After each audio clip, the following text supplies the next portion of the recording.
একদিন রমজান মাসে আল্লাহর একজন ওলি সফর থেকে বাড়িতে ফিরছিলেন। এমন সময় হঠাৎ রাস্তায় ইফতারের সময় হয়ে যায়। তিনি তখন তাড়াহুড়া করে একটি বাড়িতে গিয়ে উঠলেন এবং একজন সুন্দরী মেয়েকে দেখে তাকে সম্বোধন করে বললেন, হে মুসলিম বোন, আমি একজন রোজাদার, ভ্রমণ থেকে বাড়িতে ফিরছিলাম। হঠাৎ করে ইফতারের সময় হয়ে গেল, কিন্তু আমার ইফতার করার জন্য এক ফোঁটা পানিও নেই। দয়া করে আমাকে একটু পানি দিন, যাতে রোজাটা ভাঙতে পারি। এটা শুনে মেয়েটি বলল, আপনি ঘরের ভিতরে আসুন, আমি ব্যবস্থা করে দিচ্ছি। অতঃপর মেয়েটি বিভিন্ন আইটেমের খাবার এনে পেশ করল। তখন আল্লাহর ওলি মহান রবের শুকরিয়া আদায় করে ইফতার করতে শুরু করলেন। কিন্তু তিনি জানতেন না যে এই মেয়েটি শহরের প্রসিদ্ধ একজন বেশ্যা। তার আসল নাম ছিল লাইলা, আর মানুষরা তাকে রাতের রানী বলে ডাকত।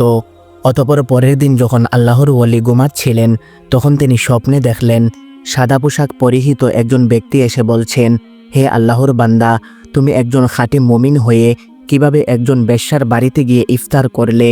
এটা শুনে আল্লাহর ওলি স্তব্ধ হয়ে গেলেন এবং বললেন, আমি তো জানতাম না সেই মেয়েটি খারাপ চরিত্রের মানুষ। যদি জানতাম তাহলে কখনো তার বাড়িতে যেতাম না। তখন লোকটি বললেন, যেহেতু মেয়েটি তোমাকে খাবার দিয়ে ইহসান করেছে, তাই তুমিও তার উপর ইহসান করো। যেভাবেই হোক তাকে খারাপ রাস্তা থেকে ভালো রাস্তার দিকে নিয়ে আসো। এটা শুনে আল্লাহর ওলি বললেন, এটা কি চাইলেই সম্ভব হবে? সে একজন প্রসিদ্ধ দেহ ব্যবসায়ী। শহরের ধনী মানুষেরা তার সাথে রাত কাটানোর জন্য যায়। সে কি তার পাপের রাজ্য ছেড়ে ফিরে আসতে চাইবে? তখন লোকটি খানিকটা রাগ দেখিয়ে বলল, সে পাপের রাজ্যে আছে বলে ভালো হতে চাইবে না, এটা তুমি কিভাবে জানলে? তার সামনে কি কখনো ভালো হওয়ার সুযোগ তুলে ধরেছিলে? এটা শুনে আল্লাহর ওলি চুপ হয়ে গেলেন। অতঃপর পরের দিন তিনি আবারও সেই লাইলার কাছে গেলেন। লাইলা তখন আল্লাহর ওলির চেহারা দেখে চিনতে ভুল করেনি। সে তাকে দেখে কিছুটা অপ্রস্তুত হয়ে গেল। এই অবস্থা দেখে আল্লাহর ওলি বললেন, আমি তোমার কাছে সময় কাটাতে আসিনি, বরং তোমাকে একটি সত্য জানাতে এসেছি। এটা শুনে লাইলা প্রথমে অবাক হলেও তার কথায় কৌতূহলী হয়ে গেল। আল্লাহর ওলি তখন আবারও বললেন, আমি একজন সাধারণ মানুষ, এখনও আলোর দিশা খুঁজে বেড়াচ্ছি। আর তুমি এমন একজন মানুষ যে অন্ধকারে থেকেও আলোর দিকে ডাক পাচ্ছ। লাইলা তার রহস্যময় কথা শুনে হেসে ফেলল, কিন্তু তার হাসির পেছনে এক অজানা শিহরণ বয়ে গেল। এই ব্যক্তি যেন তার মনের গোপন গভীরে লুকিয়ে থাকা প্রশ্নগুলো শুনতে পাচ্ছিল। অতঃপর তিনি এক টুকরো কাগজ লাইলার হাতে দিয়ে চলে গেলেন। সেই কাগজে লেখা ছিল, তুমি সৃষ্টি হয়েছ শুধু মানুষের বিনোদন দেওয়ার জন্য নয়, তোমার জন্মের উদ্দেশ্য আরও গভীর। তুমি কি সত্যকে জানতে চাও? এটা পড়ে লাইলা চিন্তায় পড়ে গেল। গভীর রাতেও লাইলা ঘুমাতে পারল না। তার হৃদয়ের মধ্যে যেন এক ঝড় বয়ে যাচ্ছিল। সে ভাবছিল, এই ব্যক্তি আসলে কে? কেন সে আমার কাছে এসেছে? অতঃপর পরের দিন লাইলা সেই লোকের সন্ধানে বের হয়ে যায়, কিন্তু বহু খোঁজাখুঁজির পরেও তার কোনো সন্ধান পেল না। অবশেষে লাইলা শহরের হাকিমের কাছে উপস্থিত হলো এবং সেই পথিক সম্পর্কে তথ্য জানতে চাইল। হাকিম প্রথমে অবাক হলেও পরে ফিসফিস করে বলল, লাইলা, এই লোক কোনো সাধারণ মানুষ নয়। তুমি কি জানো সেই ব্যক্তিকে? উত্তরে লাইলা বলল, না, আমি শুধু জানি সে আমাকে প্রশ্নের জালে ফেলে গেছে। তখন হাকিম বলল, আসলে লোকটি একজন সাধক, তার নাম জায়েদ। বহু বছর আগে সে ছিল একজন ধনী ব্যবসায়ী, কিন্তু একদিন সব কিছু ছেড়ে দিয়ে সত্যের সন্ধানে সে বেরিয়ে পড়ে। সে কেবল তাদের কাছে যায় যাদের জন্য আল্লাহর কোনো পরিকল্পনা থাকে। এটা শুনে লাইলার হৃদয় কেঁপে উঠল। সে বিশ্বাস করতে পারছিল না যে তার মতো একজন বেশ্যা নারীর জন্য আল্লাহর একজন ওলি এসেছিল। অতঃপর লাইলা হাকিমের কাছ থেকে আল্লাহর ওলির সন্ধান নিয়ে রওনা হয়ে গেল। এদিকে আল্লাহর ওলি একটি মসজিদে বসা ছিলেন। তিনি লাইলাকে আসতে দেখে সীমাহীন খুশি হলেন এবং কোমল কণ্ঠে বললেন, তুমি এসেছো তাহলে? আমার বিশ্বাস ছিল তুমি আসবে। তখন লাইলা শুকনো গলায় বলল, আপনি আমাকে এই প্রশ্নগুলোর সামনে দাঁড় করিয়ে দিলেন কেন? এটা শুনে আল্লাহর ওলি হেসে বললেন, কারণ তুমি জানো, তুমি শুধু এক রাতের সৌন্দর্য হওয়ার জন্য জন্মাওনি, বরং আল্লাহ তাআলা তোমাকে সৃষ্টি করেছেন ঘরের রানী হিসাবে। এই কথাগুলো যেন লাইলার হৃদয় কাঁপিয়ে দিল। তখন আল্লাহর ওলি আবারও বললেন, আচ্ছা লাইলা, তুমি এই ঘৃণ্য কাজে কিভাবে জড়িয়ে গেলে? একবারও কি নিজের আত্মসম্মানের কথা চিন্তা করলে না? এটা শুনে লাইলার ভিতরটা কান্নায় ফেটে যাচ্ছিল। সে কেঁদে কেঁদে বলল, কোনো মেয়ে স্বেচ্ছায় নিজের সম্মান বিলিয়ে দেয় না, পরিস্থিতি তাকে বাধ্য করে এই কাজে নিয়ে আসে। আমি ছোটবেলায় দুর্ভাগ্যবশত আমার মা বাবাকে হারিয়ে ফেলি। তারপর একজন ব্যবসায়ী আমাকে দত্তক নেয়। কিন্তু কিছুদিন পর সে আমার সাথে বিশ্বাসঘাতকতা করে এবং একটি পতিতালয়ে চড়া দামে বিক্রি করে দেয়। তারপর থেকে আমি একজন পতিতা। লাইলার কথা শেষ না হতেই হঠাৎ তাদের কাছে ছুটে এলো দুইজন অস্ত্রধারী লোক।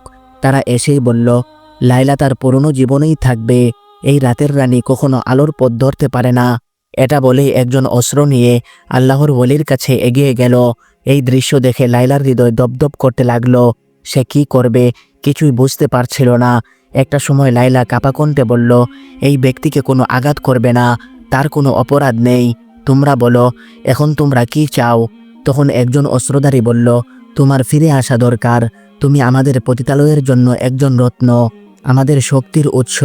তুমি যদি চলে যাও আমাদের অস্তিত্ব বিপন্ন হবে। এই কথা শুনে লাইলা খুবই কষ্ট পেল। নিজেকে একটা পরাধীন ব্যবসার পণ্য হিসাবে মনে হচ্ছিল।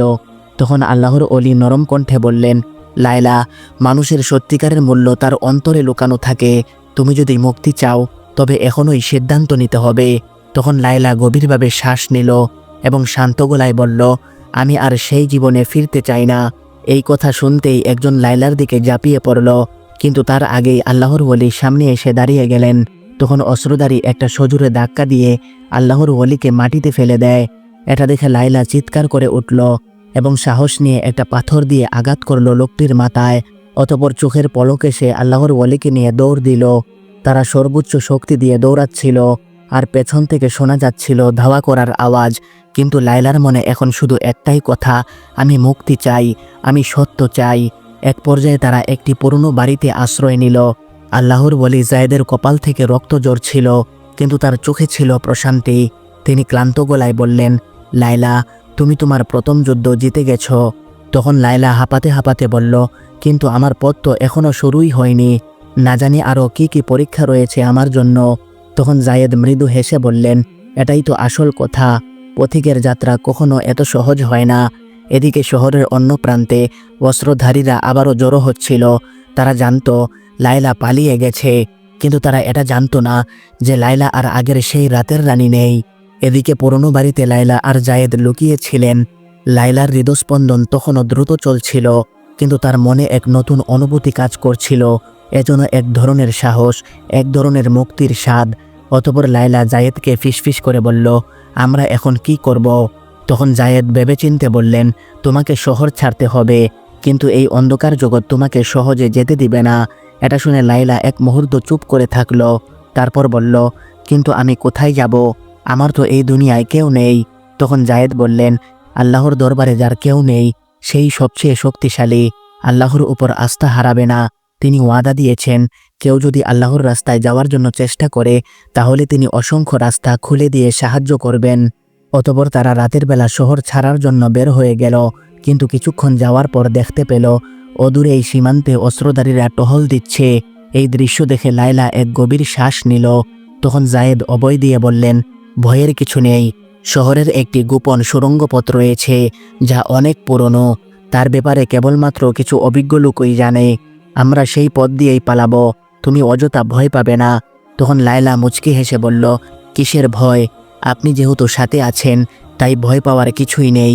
তবে যেভাবেই হোক আমি মুক্তি চাই। অতঃপর তারা সুড়ঙ্গ পথ দিয়ে চলতে লাগলেন। কিছুক্ষণ যাওয়ার পর হঠাৎ পেছন থেকে পায়ের শব্দ শোনা গেল। অস্ত্রধারীদের কেউ হয়তো পিছু নিয়েছে। জায়েদ তখন লাইলার দিকে তাকিয়ে বললেন, এবার তোমার উপর নির্ভর করছে লাইলা, তুমি কি সত্যের পথে এগোবে নাকি আবার অন্ধকারে ফিরে যাবে? তখন লাইলা এক মুহূর্তের জন্য চোখ বন্ধ করে বলল, আমি আলো চাই, আমি অন্ধকারে যেতে চাই না। লাইলা কিছুক্ষণ চুপ থেকে আবারও ফিসফিস করে বলল, আমরা কি তাহলে ধরা পড়ব? তখন শান্ত গলায় জায়েদ বললেন, সত্যের পথ কখনোই সহজ হয় না, কিন্তু যারা আল্লাহর উপর ভরসা রাখে তারা কখনো হেরে যায় না। এভাবে চলতে চলতে সুড়ঙ্গ পথের ওই পাশে গিয়ে দেখল সামনেই রয়েছে একটি লোহার দরজা, যা কেবলমাত্র বাহির থেকে খোলা যায়। এটা দেখে লাইলা নিরাশ হয়ে বলল, এখন কি হবে? পেছন থেকে অস্ত্রধারীদের ধাওয়ার শব্দ আসছে। তখন আল্লাহর ওলি জায়েদ দোয়া পড়ে ধীরে ধীরে দরজার একটি অংশে বিসমিল্লাহ বলে ধাক্কা দিলেন। সঙ্গে সঙ্গে দরজাটি দপাস করে মাটিতে পড়ে গেল। তখন তারা আলহামদুলিল্লাহ বলে বের হয়ে আসলেন। তখন লায়লার হৃদয়ে কোরআনের একটি আয়াতের কথা মনে হচ্ছিল, যেখানে বলা হয়েছে, যারা আমার পথে সংগ্রাম করে আমি অবশ্যই তাদের জন্য আমার পথ খুলে দেব। অতঃপর তারা ক্লান্ত শরীরে মরুভূমির পথে দৌড়াতে লাগলেন। আর একটু সামনে গেলে হয়তো তারা তাদের নাগালের বাইরে চলে যাবে। এমন সময় লায়লা পিছন থেকে একটা আওয়াজ শুনতে পেল। পিছনে তাকিয়ে দেখতে পেল অস্ত্রধারীদের একটা তীর জায়েদের দিকে ছুটে আসছে। লায়লা তখন নিজের শরীরটা জায়েদের সামনে নিয়ে তীরটি নিজের শরীরে নিয়ে নিল। ফলে লায়লা ধপ করে মাটিতে লুটিয়ে পড়ল। তখন জায়েদ বিস্ময়ে চিৎকার করে তার দিকে তাকিয়ে দেখলেন যে রক্ত তার জামাকাপড় ভিজিয়ে দিচ্ছিল, কিন্তু লায়লার চোখে ছিল প্রশান্তি। সে বলছিল, আমি এখন মুক্ত, আমি অন্ধকার থেকে বেরিয়ে এসেছি। ঠিক তখন ওই মরুভূমির গভীর থেকে কয়েকজন রহস্যময় মানুষ এসে হাজির হলো। তাদের একজন জায়েদের কাঁধে হাত রেখে বলল, তোমরা সত্যের পথের যাত্রী, তাই আল্লাহ তাআলা আমাদেরকে পাঠিয়েছেন তোমাদের সাহায্য করার জন্য। অতঃপর তারা লায়লাকে একটি উটের পিঠে বসিয়ে দিল। তখন জায়েদ বিস্ময়ে তাকিয়ে বললেন, তোমরা কে? উত্তরে একজন বলল, আমরা সেই পথিক যারা আলোর দিশা খুঁজে বেড়ায়, এবং আজ থেকে লায়লাও আমাদের একজন। এদিকে অস্ত্রধারীরা দূর থেকে সেই অদ্ভুত পথিকদেরকে দেখে তারা দাঁড়িয়ে গেল। তারা আর এগিয়ে যেতে সাহস করল না। অতঃপর 3 দিন 3 রাত ধরে চলার পর তারা একটি ছোট্ট গ্রামে গিয়ে উপস্থিত হলেন। লায়লা তখন ফিসফিস করে বলল, আমরা কোথায় এসেছি? উত্তরে পথিকদের একজন বললেন, এটা হলো আশ্রয়স্থল, সত্য সন্ধানকারীদের জন্য একটা গোপন স্থান। অতঃপর লায়লা যখন গ্রামের ভেতরে প্রবেশ করল, তখন একজন বৃদ্ধা সামনে এসে বললেন, তুমি তো সেই মেয়ে যে অন্ধকার থেকে বেরিয়ে আসতে চেয়েছিলে। লায়লা তখন মাথা নিচু করে বলল, আমি জানি না আমি কি সত্যি এই জীবনের যোগ্য কিনা। তখন বৃদ্ধা হেসে বললেন, আল্লাহর রহমত সব পাপের চেয়ে বড়, তুমি শুধু শুরু করো। অতঃপর লায়লা সেখানে নতুনভাবে জীবন শুরু করলো। আল্লাহর ঐশী বাণী মানুষের কাছ থেকে শিখা আরম্ভ করলো। অতঃপর একদিন জায়েদ তার কাছে গিয়ে বললেন, এখন থেকে তুমি শুধু লায়লা নও, তুমি একজন আল্লাহর নতুন দাসী। এটা শুনে লায়লা দীর্ঘ একটা শ্বাস ফেলল, কোনো কিছুই বলল না। তখন জায়েদ তাকে বললেন, লায়লা, তুমি কি এখনও ভাবছ? তখন লায়লা উত্তর দিল, আমি ভাবছি সত্যিকারের মুক্তি আসলে কি। তখন জায়েদ হেসে বললেন, মুক্তি তখনই আসে যখন তুমি তোমার রবকে নিজের থেকে বেশি ভালোবাসতে শিখবে। এটা শুনে লায়লার চোখ ভিজে গেল এবং বলল, তাহলে কি আমি সত্যি নতুন করে শুরু করতে পারবো? উত্তরে জায়েদ বললেন, নিশ্চয়ই, কারণ আল্লাহ তাআলা যার অন্তরকে খুলে দেন তাকে কেউ বন্ধ করতে পারে না। অতঃপর একদিন লায়লা একটি গাছের নিচে বসে কোরআন পড়ছিল। এমন সময় জায়েদ তার কাছে এসে বললেন, লায়লা, আমরা দীর্ঘ সময় একে অপরের পাশে থেকেছি। তোমার সাথে এই যাত্রা শুরু করা আমার জীবনের অন্যতম শ্রেষ্ঠ সম্মান, কিন্তু এখন আমি তোমাকে একটি প্রশ্ন করতে চাই। লায়লা তখন হেসে বলল, ঠিক আছে, বলুন কি বলতে চান। তখন জায়েদ বললেন, তুমি কি আমার সাথে আল্লাহর পথে এই জীবনের বাকি সময়টি কাটাতে চাও? এই কথা শুনে লায়লার চোখে পানি টলমল করতে লাগলো। তার হৃদয়ে এক অদ্ভুত শান্তি অনুভূত হচ্ছিল এবং সে বলল, আমি অবশ্যই চাই। আমি চাই আল্লাহর পথে আমাদের এই পথ চলা অব্যাহত থাকুক এবং আপনি আমার জীবনের অংশ হয়ে যান। তখন জায়েদ মিষ্টি হেসে বললেন, তাহলে আমি তোমাকে আমার জীবন সঙ্গী হিসাবে গ্রহণ করতে চাই। তুমি কি আমার স্ত্রী হতে চাও? এটা শুনে লায়লা আবেগাপ্লুত হয়ে পড়ল। কিছুই সে উত্তর দিতে পারছিল না, কিন্তু জায়েদ তার মনের অভিব্যক্তি ঠিকই বুঝে নিলেন। অতঃপর গ্রামের সবচেয়ে মুরব্বীদের উপস্থিতিতে তাদের বিয়ের আয়োজন করা হলো। লায়লা এবং জায়েদ একে অপরকে সসম্মানে বিয়ে করে নিলেন। ফলে আল্লাহর নামে শুরু হলো তাদের নতুন জীবন। আমরা বললাম আমরা ঈমান বিরোধী, তাগুতের অনুসরণ করব না, ইসলামের বিরুদ্ধে আমরা যাব না। ঈমানের ভিতরে থেকে আপনাকে ইসলামের ভিতরে থেকে কাজ করা লাগবে। ঈমানের বাইরে গেলে, শয়তানের অনুসরণ করলে, যারা আপনাকে দুনিয়াতে শয়তানের পথে আপনাকে ডাকে, শয়তানি কাজ করার জন্য আপনাকে উদ্বুদ্ধ করে, আপনিও তাদের কথা অনুযায়ী অমুকের ঘর ভাঙেন, অমুকের দোকান ভাঙেন, অমুকের আঘাত করেন, অমুকের গুলি করে দেন। এগুলো হলো সব শয়তানের পথ। ওয়ালা তুফসিদু ফিল আরদি, আল্লাহ তাআলা বলেন, তোমরা জমিনের মধ্যে ফাসাদ সৃষ্টি করো না, জমিনের মধ্যে বিশৃঙ্খলা করো না। কার কথা? এজন্য আমরা ঈমানের বাইরে কোনো কিছু করব না। এরপর আল্লাহ তাআলা বললেন, তোমরা আখিরাতকে অবিশ্বাস করবা না, কোরআনকে অবিশ্বাস করবা না, তাহলে তোমাদের আমলনামাগুলো আস্তে আস্তে নষ্ট হয়ে যাবে। আপনার নামাজ, রোজা, দান, সদকা, আপনি যাকাতুল ফিতর দিয়েছেন, যাকাত দিয়েছেন, কত আমল করেছেন আপনি।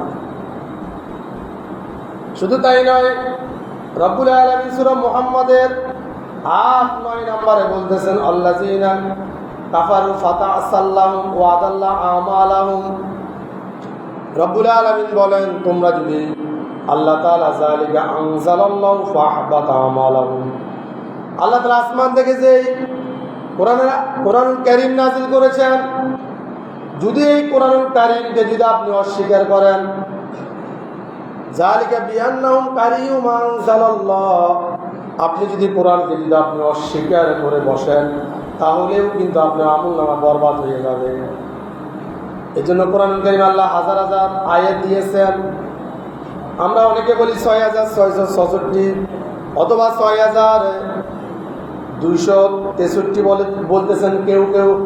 প্রতিটা আয়াতকে আল্লাহ তাআলা আসমান থেকে যখন যা প্রয়োজন দীর্ঘ 23 বছর যাবৎ জমিনের মধ্যে আল্লাহ তাআলা পাঠিয়েছেন।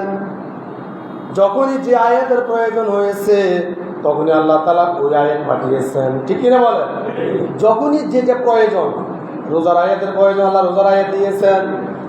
যখন যাকাতের আয়াত প্রয়োজন, যাকাতের আয়াতগুলি আল্লাহ তাআলা দিয়েছেন। যখনই আল্লাহ তাআলা হজের আয়াত দেওয়ার প্রয়োজন হয়েছে, হজের আয়াত পাঠিয়েছেন। যখনই আল্লাহ তাআলা নবীর সামনে কেউ একটু বড় উপরে উঁচু কণ্ঠে কথা বলেছেন, তখনই আল্লাহ তাআলা আয়াত নাযিল করে দিয়েছেন, খবরদার আমার নবীর সামনে বড় কথা চলবে না। সুবহানাল্লাহ বলেন। আমার